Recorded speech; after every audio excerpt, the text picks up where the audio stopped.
যেই সরকারটি অন্তর্বর্তী সরকার, তাকে আমরা যেই ভূমিকায় দেখতে চেয়েছিলাম, যেই কঠোরতা এবং তাদের উপদেষ্টাদের মনোনয়ন কিংবা বেছে নেওয়াটা যেরকম সারাশি হওয়া দরকার ছিল, তার কিছুই হয় নাই।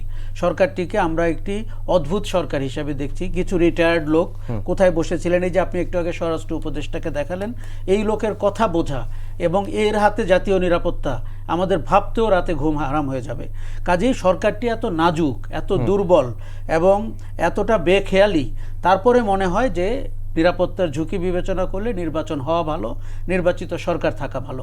কিন্তু সরকার যদি আরেকটু কঠোর হতো, তারা যদি প্রথম 7 দিনে একটি গণ অভ্যুত্থান পরবর্তী সরকার যেভাবে ব্যবহার করে সেইভাবে প্রশাসন সাজাতে পারতেন, সামরিক বাহিনী, র্যাব, পুলিশের ভেতরে যদি আপনি সংস্কার করতে পারতেন, সরকার নিজেও ভালো পারফর্ম করতো, রাষ্ট্রও কিন্তু অনেক নিরাপত্তার ভেতরে যেত। আমি শুধু আপনাকে একটা তুলনামূলক উদাহরণ দিই।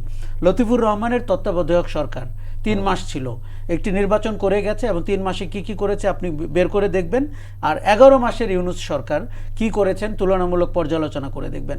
আমাদের একটি জাতীয় রোগ হয়েছে, সেটি হচ্ছে ব্রেকিং নিউজে আসার।